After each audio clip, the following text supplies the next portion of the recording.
We're going to continue history of the churches, the budding of apostasy. We've been talking about primarily the time frame of AD 100 to 700, and so that's overall what we've been focused on. A couple of the things we'll probably get into today might overrun that 700 mark, but in general we're still talking about the same time frame.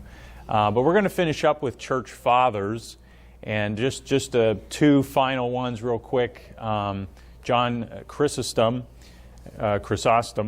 and means golden mouth in Greek. And the reason was that this man was known as a very good orator, a very good speaker. There's not a lot in terms of writings, like there are for some, but golden mouth, basically just the words he said and his manner of speaking was very powerful.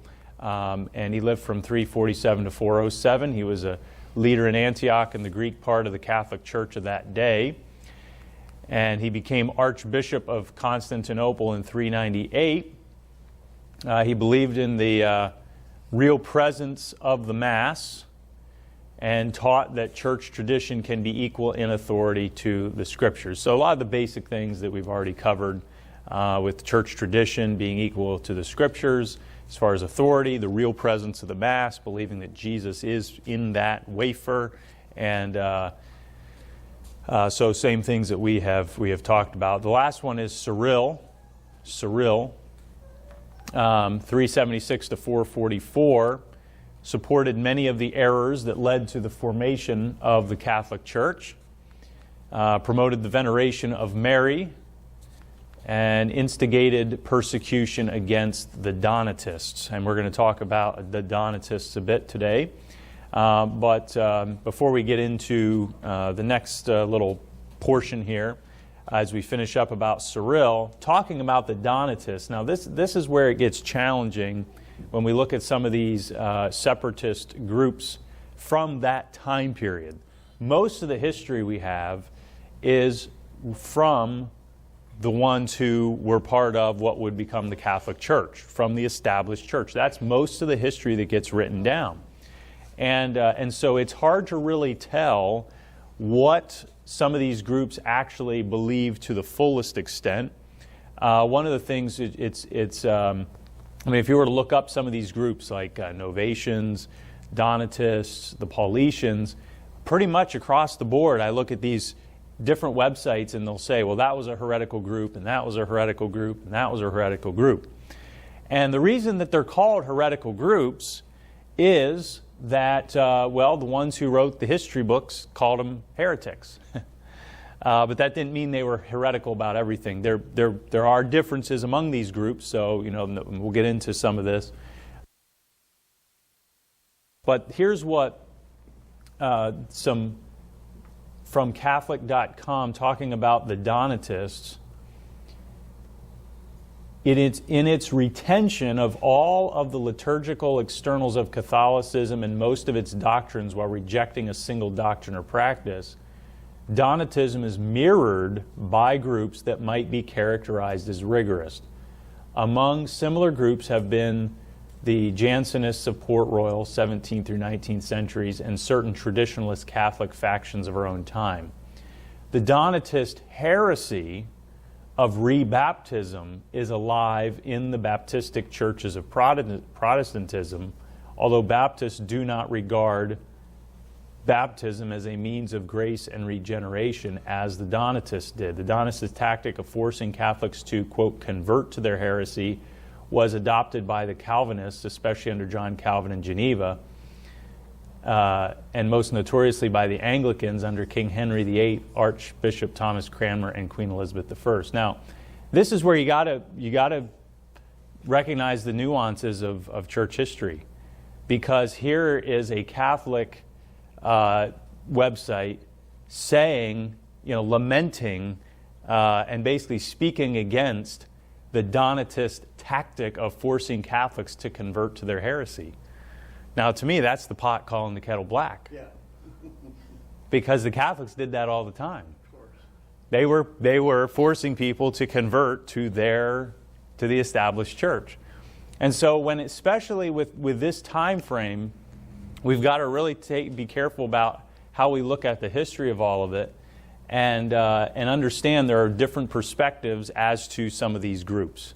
And the Catholics were notorious for just making things up about their enemies at this time. They made accusations and slandered. And we'll look at more of that. But so it's important to really, and that's my goal as we get into some of these couple of these separatist groups, is to not try to look at them through rose-colored glasses, like, oh, these were just, like exactly like we are, or just go to the other extent and just say, well, they were just a bunch of heretics, like they were painted by the Catholic Church. It's a matter of looking at, were there separate, what was going on at the time? What was taking place? Was it all just everything was within the established church, or was there other activity that was against the established churches? And what did these people believe as far as what we know? As the years go on, as the centuries go on, and you get into the more medieval times, the history does become a bit clearer with some of the separatist groups, and we will eventually get that far. But this particular time frame is a little more difficult to pinpoint. And just because there was a group called Donatists does not mean that probably every congregation, every group part of that believed the exact same thing. And so it's important to look at the nuances of that, of this history, especially during this time, because it's very difficult to pinpoint everything about these groups and what was going on at the time. So let's look at some of the progress of the true churches at this time. The gospel was carried to the ends of the earth. Should have made that a little bigger, but Acts 1:8 says, "But ye shall receive power. After that the Holy Ghost is come upon you, and ye shall be witnesses unto me, both in Jerusalem and in all Judea, and in Samaria, and unto the uttermost part of the earth." And I don't have the references of this, but we know that because of Paul's missionary journeys, the gospel was spread around much of the known world at that time, just throughout. The believers were spread, they were persecuted, they were spread. And so we know that at some point in time, the gospel had been spread far and wide that had an impact on different parts of the earth. As we have seen before, that the cycle of church history is one of apostasy, separation, apostasy, separation, apostasy, separation, and that's just been the pattern, and it still continues to this day. And also, scriptures are translated into many languages through the 10th century, such as Old Latin, Syriac, Coptic, Ethiopic, Armenian, Gregorian, Anglo-Saxon, German, Persian, Bohemian, Slavonic, Arabic, and some of those do go past that 700 AD 700 time frame. Thomas Armitage, in the book A History of the Baptists from 1890, said the 5th century is marked by many translations of the scriptures. Theodoret, a Syrian bishop, says the Hebrew scriptures are not only translated into the language of the Grecians, but also of the Romans, the Indians, Persians, Armenians, Scythians, Samaritans, Egyptians, and in a word, into all the languages that are used by any nation. And so that was going on. Once again, just because we don't have every slice of history of what was going on at that time does not mean there was not activity regarding the scriptures and regarding the gospel being taken. Even though when someone else writes the history books, you don't always know the full extent of what was going on there. But we can see then, as we get further along, when you look at some of these groups, we can see that there were seeds planted, seeds of separatism that were already planted. Even if not every group was exactly the same in their doctrine and in their practices and various things, the seeds of separatism have been part of church history all the way back to the established churches and particularly the Roman Catholic Church, the Orthodoxy. So we'll look at some examples of separatist groups, and the first one is Novatians, and Can everybody see that okay? I probably went a little small at the font, but I wasn't sure if I normally try to get it a little bigger. I can see it, everybody. All right, the next one might be a little smaller. Can you see that? Yeah, that's not too bad. I try not to go any smaller than that. I got a little too focused on getting them all into one slide, which I didn't have to do. I don't know why I did that. Anyway, Novatians were founded during a conflict over the purity of the church. Novatian was an elder of the church at Rome. The controversy was primarily based on whether people who renounced their faith during persecution could be readmitted to the church. Now, this is the challenge with the Novatians, and I asked Brother Danford about this. I mentioned this in a previous lesson, but I asked Brother Danford about this because in my reading up on the Novatians, I said, it really sounds like the Novatians were, really just basically Catholic who had this one issue that they separated about, and that I wouldn't necessarily, and as I said, we don't want to look at church history just through rose-colored glasses. We want to take a look at all the nuances of it. That many times Baptist history books will just put the Novatians like, well, they were exactly like us. And he said, I've had some questions about the Novatians myself, which is interesting to hear. He's more confident, which two other groups we're going to look at is, if we make it that far today, are the Donatists and the Politians, and he has more confidence in the soundness, for the most part, of the Donatists and the Politians, as opposed to the Novatians. But so we're calling these separatist groups because we're not going to just say that they were exactly all the same, but they were separatist groups at this time. And so that what happened is that there were persecution even against there were persecutions against the established churches, which would be what we'd consider the Catholic Church, what would become the Catholic Church, and by the emperors, by the pagan emperors, and there were many people who renounced their faith, and then also there was the controversy of the purity of the priesthood, as far as if a priest was not living righteously, then that negated the ordinances, or you could say the sacraments, as they called them, that negated it because of the lack of purity in the priesthood. And so those were the main issues there, from what we know, and as far as history, as far as what we can tell, those were many of the main issues. And so what will happen is, and I'm just trying to give you both perspectives, what is in Baptist history books, they will then view the Novatians as being strong on church discipline and the purity of the church. So that's how that gets viewed as, but what was their actual doctrine? Did they renounce, or were they against the sacraments? Were they as far as the sacramental way of salvation? And were they against that? Were they not? It's kind of hard to say. Because what the Catholic historians will say is, no, they were just like us, except for this one disagreement. What the Catholic historians will say about the Donatists, they were pretty much like us, except for some couple of these disagreements. And so it's very hard to say because of who was writing the history at that time, and we don't have a lot of extra to go on. But so what happened was, people would renounce their faith, and during the persecution, and then later on, after the persecution stopped, they would then seek to be readmitted to the church, and the established churches were more likely to let people coming back in, whereas the Novatians, they took a harder line, saying, "No, these people they've renounced their faith. They're not true believers." They took a much harder line on that, and that was the main source of the separation, the best that we can tell. In about 250, Novatian opposed the election of Cornelius as a pastor at Rome because of his lack of spiritual qualification. Novatian led many churches to separate from the Rome-dominated churches when his opposition to Cornelius failed. They rebaptized those who came to them from the established church.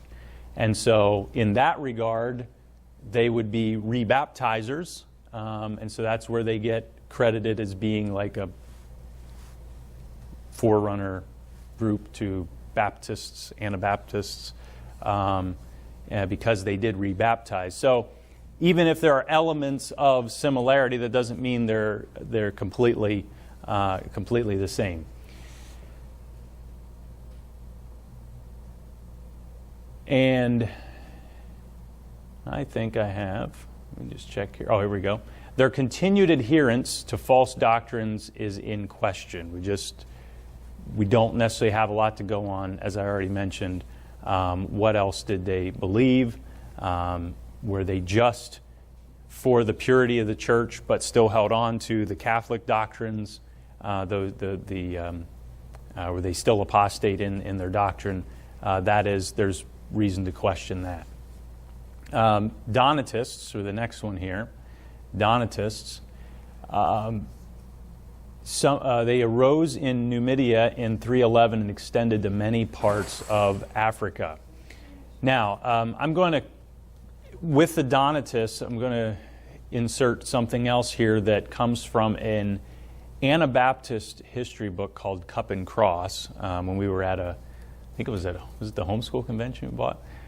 There was a Mennonite or a particular vendor selling they were Mennonite, and one of the books they were selling was called Cup and Cross: An Introduction to Anabaptist History, which we would not, based on pretty much independent Baptist churches today are not exactly Anabaptist, but we are in some ways cousins in our heritage.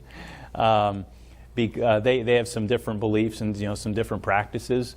And a lot of it depends on the church. And by the way, Mennonites today, they run the gamut from being very conservative, horse and buggy, to being very modern, pro-LGBT. You wouldn't even know the difference. They run the whole spectrum. And so I worked with Mennonites as a teenager in a little grocery store, and growing up in central Pennsylvania, a lot of Mennonites around. A lot of them. And there's various ones. There's ones that ride horse and buggies and just dress very nicely in flowery dresses, and they wear head coverings. And then there are other ones who wear maybe a different type of head covering. They don't wear the white one, like like almost the netting one. They wear some just wear a black piece of cloth, basically. And some of them drive cars. Some of them just drive black cars. Some of them drive cars with the radios ripped out of them. So there's various ones. But and I asked the owner of the store, who had married. They're Mennonite. He had married a Mennonite woman. She wears a head covering, very modest dress, and all that. Nice family. And I'd asked him, I said, well, what do they believe about salvation? Because Amish are very much works salvation oriented. And they'll shun somebody if they turn to Jesus Christ and get saved. And generally speaking, the Amish, they will shun a person like that. They're not the models of Christian virtue that a lot of people think they are. I mean, they're decent people, hardworking people, but as far as the Amish, they're actually less likely to be saved than a lot of Mennonites. So I asked him about the Mennonites. He says, well, it really depends on who their bishop is, which church they're a part of, because there's different groups. And so some of them might teach more of a works salvation, and others actually teach salvation by grace through faith. But in this book, in the appendix, they go into some of the background of Baptist history and where did the Anabaptists come from. And there are two views primarily. The first view is that Anabaptists originated in 1525 in the Zurich, Switzerland area. And the second view is that Anabaptism was an outgrowth or resurgence of medieval anti-Catholic movements. And so according to this book, Cup and Cross, supporters of this view point out that there was resistance to the Catholic Church throughout much of the Middle Ages. They believe that these grassroots convictions sprang forth in the Reformation and came to be known as the Anabaptist Movement. Many medieval records of martyrs and their beliefs support this view. Many of the documented beliefs sound exactly or nearly like the concepts that the Anabaptists taught. Catholic arguments against Catholic arguments against medieval dissenters are also quite similar to what the Catholics of the Reformation threw at the Anabaptists. This view has been supported by many historians and, to some degree, by Anabaptist traditions. Some recent students of this theory teach that through these medieval, quote, heretics, the true church, can be physically traced back to the apostolic days. Along with this, some teach that the beginning of Anabaptism was back around the time of Constantine rather than in the 1500s. A careful evaluation of history seems to show that there are some elements of truth in both theories, in that there is a similarity between those groups, the separatist groups prior to 1525, prior to the 1500s, but then Anabaptism as a movement, as a formal movement, started in 1525 in the Zurich area. So some elements of it was a balanced perspective of taking a look at the history. So once again, speaking of Anabaptists, is quoting from this book, numerous times the Reformers and Catholics referred to the Anabaptists as Donatists or Neo-Donatists, or New Donatists. Among other things, the 4th century Donatists held that Roman integration of church and state was wrong. They were named for one of their prominent leaders, Donatus. When Constantine legalized Christianity, he brought it under his civil authority. The mainline church accepted this new advantage to its cause and adjusted its doctrine to fit the new order of things. As the church and state melded into one, this view no longer fit. So theologians invented the idea that God had ushered in a new era for the church. In this new era, basic New Testament truths such as voluntary conversion and non-resistance were no longer necessary. The new powerful church no longer heeded the truths that had originally guided it. The idea that a whole society may be made Christian sounds ideal, but is impossible due to man's nature. Some men in every society will refuse personal regeneration. Those who do so place themselves outside the true church, so when the church tries to embrace everyone, she loses her New Testament character. She becomes a pseudo-church, an impostor that neither looks nor functions like the original. The people of God always reject such arrangements and regroup in a voluntary, regenerated, and holy body as the true church. That was what the Donatists did. One of their main emphasis was resisting the melding of church and society that took place under Constantine and Theodosius. They refused to believe that a divinely authorized change had taken place in the nature of the church. The Donatists saw the change as nothing more than a new tactic of the devil. Previously, he had inspired the state to persecute the church.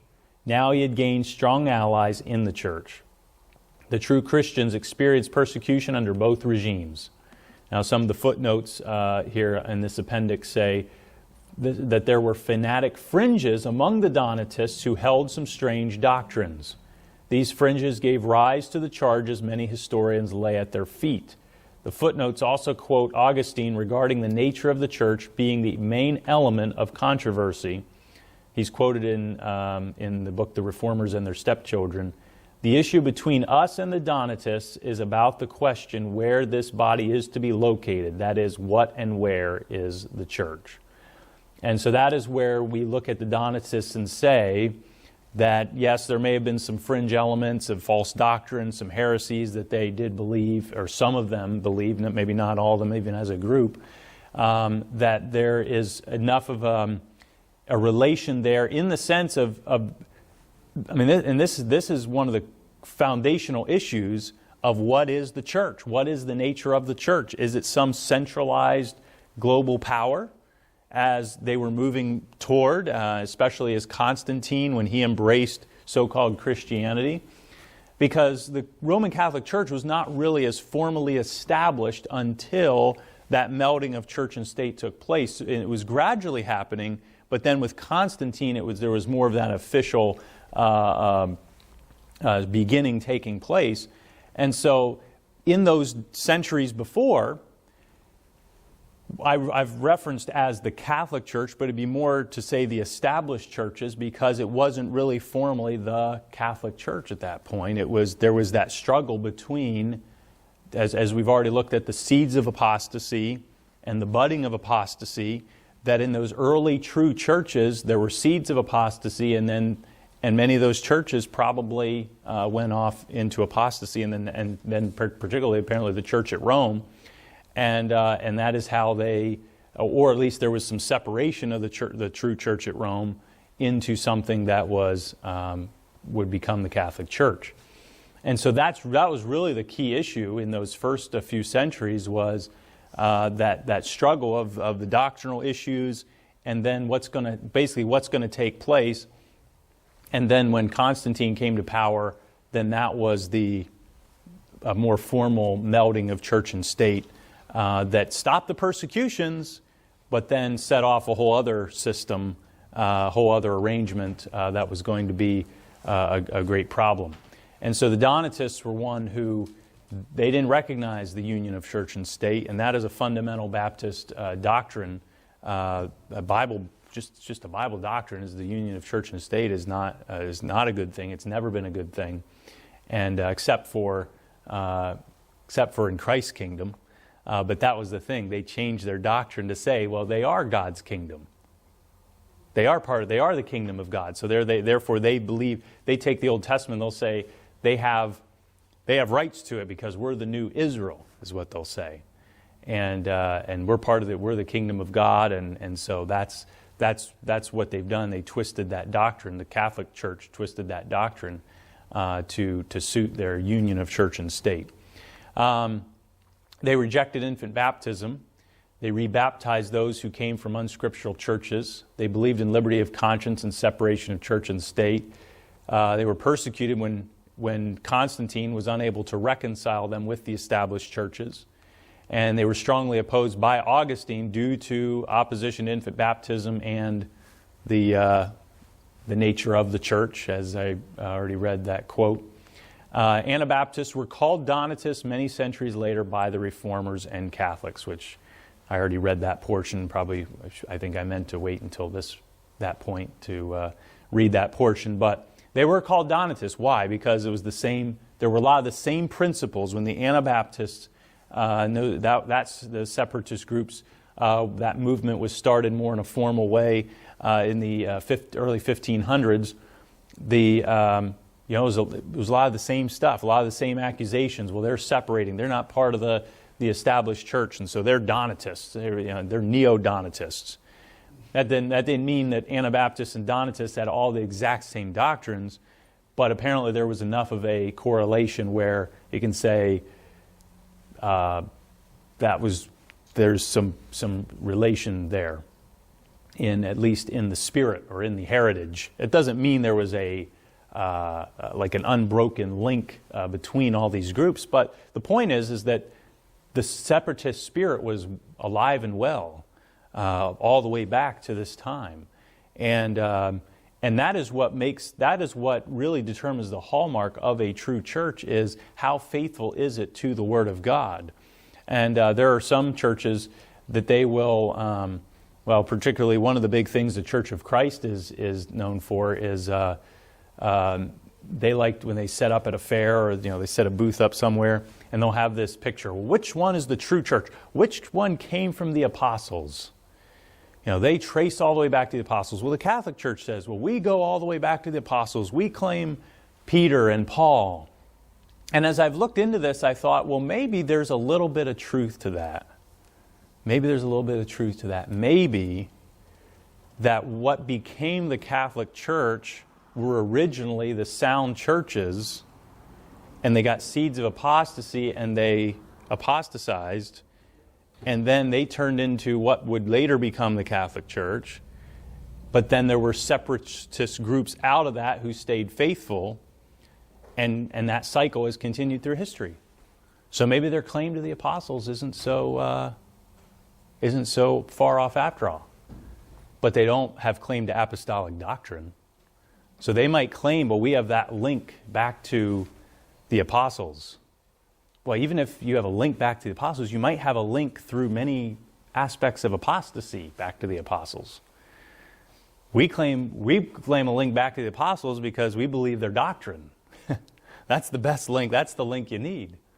And there have always been separatist groups who have believed various things, but in one way, shape, or form, they did not go along with the established church. Let's finish with the Politians. And they accepted the Scriptures as their final authority, believed in a regenerate church membership. In the book, this writing, The Key of Truth, Fred Conybeare, he quotes here, the whole purpose of the scrutiny to which the candidate for baptism was subjected was to ensure that his heart and intelligence were one and to guard against the merely outward conformity. Rejected infant baptism and rebaptized those who came from the unscriptural established churches, believed in holy living and separation from the world, believed in the autonomy of the church and rejected a prelacy, which is the system of high-ranking members of the clergy. John Christian says they had no orders in the clergy as distinguished from laymen by their modes of living, their dress, or other things. They had no councils or similar institutions. Their teachers were of equal rank. And so in other words, they rejected that hierarchy that had been set up, the power over the people, and the Nicolaitan hierarchy, conquering the people.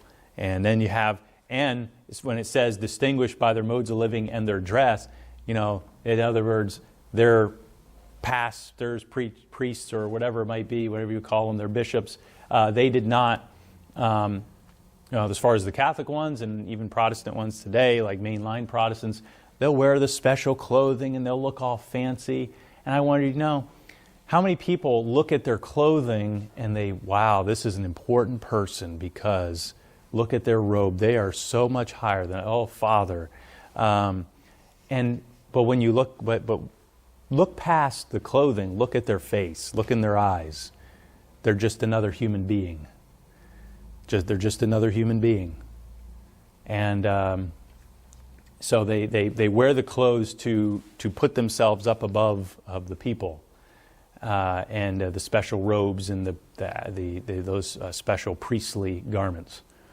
They believed in liberty of conscience and freedom of religion, and they had great missionary zeal.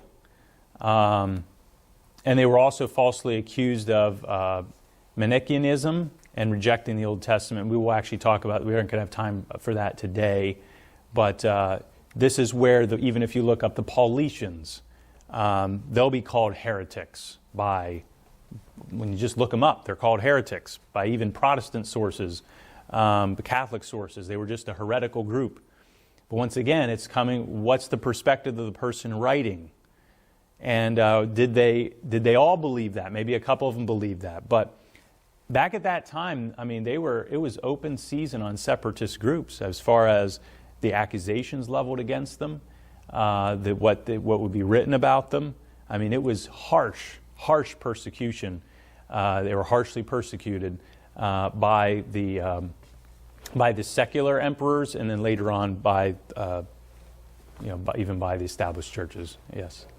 Did you say that the time period is 300 to 700? This is the primary time period. Some of these groups kind of bleed over past that, like the Donatists and Politians. So we're not staying as strictly within that 700. We're actually coming to the end of this particular section of this study. So we will be moving into a later time period as we go on here. So we are starting to bleed over into the later part of that century. And did they call themselves Politians because of Paul the Apostle? It's hard to say. From what I was reading, the identity of the Paul is not known. So it probably depends on who you look at, who you read. Maybe they did believe the Apostle Paul. Maybe they pointed to his writings. That might have been why they were called. And many of the times, many of these groups were called these names by their enemies. Even many Baptists, Anabaptists, they were called that by their enemies. All those rebaptizers, those Anabaptists. And so that was typical for a lot of these. Or they were known by the particular individual that was instrumental in this separatist group, like the Novatians and the Donatists. For Politians, I'm not 100% sure. I think they especially pointed to Paul's teachings. But then I did read something else where the identity of this Paul is not really known. So there are different groups that with Paul in the root word, like, there'd be not just Politians, but I think there's some Paulinians, so not just because they don't get mixed up, we have to look at specific groups as they are. And so I'm not 100% sure, but of that. So we're gonna stop there. Those are the three primary separatist groups at this time. As we get close to the year 1000, it gets a bit clearer. We basically, there's more information about some of these, a couple of other groups, such as the Waldenses, the Lollards. We'll get into John Wycliffe, and we'll get into more of I was looking in the book as we're going to go along in this outline. It's going to get even more interesting. I know this was kind of dry. This was a dry part, looking at the church fathers, and a little maybe drier, but it's going to ramp up and get more interesting. So we're not quite done with this section yet, but we are closing in, and perhaps if we make enough progress next week, we might end up even doing that. So we're going to stop right there with those separatist groups.